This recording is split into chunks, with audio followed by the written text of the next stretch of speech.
Most people feel like they can't get into real estate investing because they need money to make money. Well, I'm here to tell you that whoever you heard that from lied to you, all right? You don't need money to make money when you do real estate the right way. There's the traditional way where you're showing W-2s, filling out credit applications, debt to income ratios, using realtors and all that stuff. And then there's the non-traditional world. That's where I live. We don't fill out credit applications. We're not showing W-2s. We don't need realtors. There's no inspections, any of that stuff.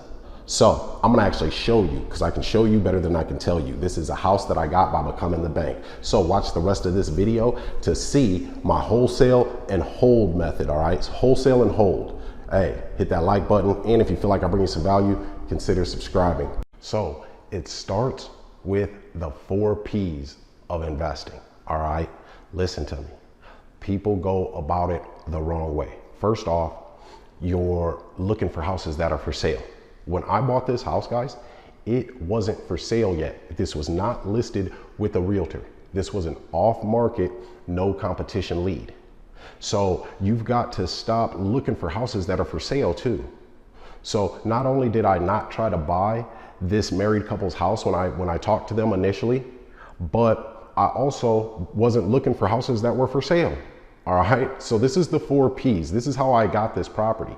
The 4 P's, the first P in the 4 P's is problem. You have to find a problem. Listen, if somebody is gonna let you take over their debt, and when you were asking yourself, why would somebody let me take over their mortgage and it stays in place? Well, this is the first reason. They have a problem. You are solving a problem for them. You're bringing a solution, right? That's what you bring to the marketplace. Now, this particular house, right? She's a doctor, okay? And she was moving out of state, so they had 2 mortgages. They had 2 mortgages. They didn't want to do the repairs. They didn't want to have to clean up. And then with a realtor, they would have had to do showings, this, that. They only lived here for 3 years as well. So they didn't have a ton of equity. So the price that they were asking for was really kind of high. The price was kind of high because they were calculating in the realtor commissions. So that was their problem. That's the first P. Now, the second P is property, right? So you've got to find the property in this 4-step system, right? So the property was this one. So once I found out about the problem, I set an appointment to come over here. As a matter of fact, I was sitting right here when they had their dining room table right here, man. This is the epitome of a tabletop closing, right? So anyway, came over here, checked it out. I saw that it wasn't in great condition. So I knew that I had the upper hand here because I knew that she was a doctor, the wife's a doctor, the husband's a painter, okay? So I knew I had the upper hand because I knew she didn't have much time. They got another mortgage, they're moving out of state. They didn't want to have to deal with all this. And they have 2 kids, okay? So once I found the property, I saw that it is in a beautiful neighborhood. It's right by shopping. It's right by a main thoroughfare. There's a school right up the street. So I'm selling it for $245,000, all right, $245,000. Now, listen to me. I took over a mortgage of $166,000 on this thing, $166,000.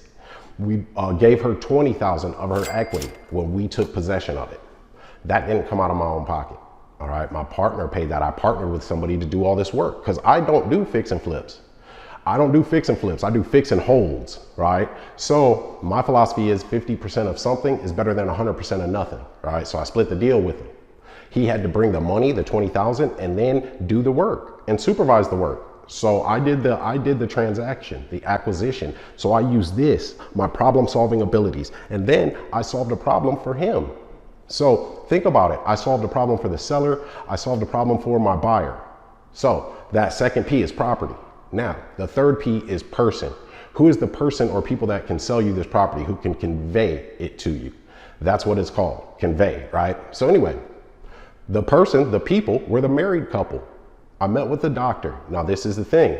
The problem with you guys right now, especially if you've been in wholesaling, I talk to people all the time who are in wholesaling and been in it for years and have not gotten a deal. I talk to realtors all the time who cannot get a listing, but it's because as soon as you make contact with a person, you're trying to buy their house or you're trying to get them to let you list their house.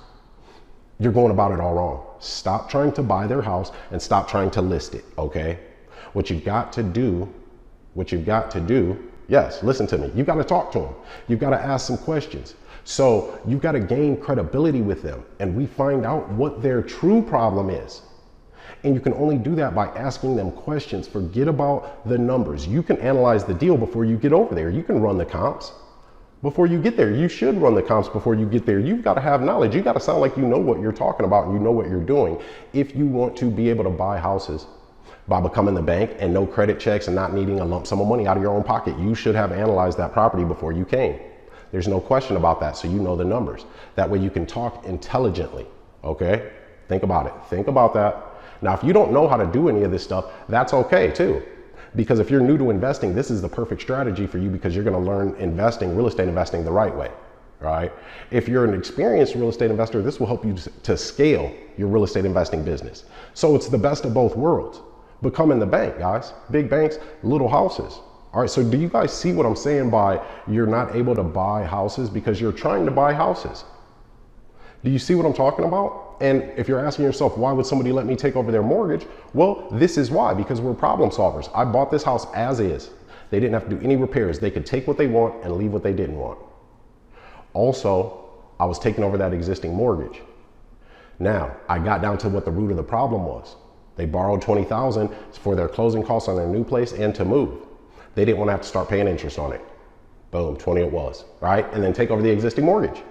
10,000 in work, and now we're selling it for 245,000, guys. That's how you do it, man. And the 4 P's are problem, property, person, and then paperwork. So as I'm over here, right, and we come to an agreement, I get her to verbally agree that she will sell it to me. And then I've got to come up with the numbers. Boom, I come up with the numbers, she agrees. I meet her back over here, her and her husband, because they both have to sign, husband and wife. You might not hear that a lot on YouTube, but I'm here to tell you, that's what you got to do. Anyway, I have my mobile notary meet me over here. All right, I bought this on a seller financing as well. It's a hybrid. So if it's especially a conventional mortgage. Anyway, you got to check out the rules on that. However, hybrid method, man, it's beautiful. Wholesale and hold. So we plan on getting a $40,000 down payment for this property. We're going to sell it for $245,000, but we're not going to sell it outright. We're going to sell it on rent to own. That's how it's the wholesale and hold, because with that down payment, we're going to get at least $40,000 for this. With that down payment, guess what? We'll get our money back that we put in up front, that my partner put in, and then he and I are going to split whatever on top of that. Then we'll get monthly cash flow because they're going to owe us $205,000 at least. Remember, the mortgage we took over was $166,000. So we're going to make a lot of money on this property. We're going to make money up front and over time. So we're going to cash flow. The monthly mortgage payment is about $1,285. The monthly rent to own payments are going to be close to $2,300 a month, right? Depends on what their down payment is. That will make it fluctuate, but we're going to cash flow $1,000 a month minimum. He and I are splitting that. That's $500 a piece. $500 a piece, man. $6,000 a year right there, just knocked out. Boom. Huh? Become the bank, guys. Become the bank. This is real estate the right way. If you're asking yourself, how can you do this? Get in touch with the GoGetter family, man. Check out some of the links in the description of this video, all right? There's going to be a free training in there. I have my Become the Bank challenges. As a matter of fact, I'm doing one right now. I got one this evening, man. So it starts this evening. We're on Wednesday. So we're going to be talking about the 4 creative strategies tonight. I'm super excited, man. Super excited. My inner circle members, they're out here going hard.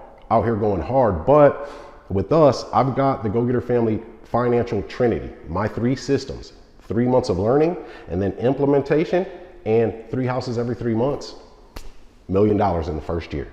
So let's get to it, y'all. Thanks for joining me. Don't forget, hit that like button, man. And if you're new to my channel, I want you to consider subscribing if you feel like I brought you some value, man. Now you've learned about this.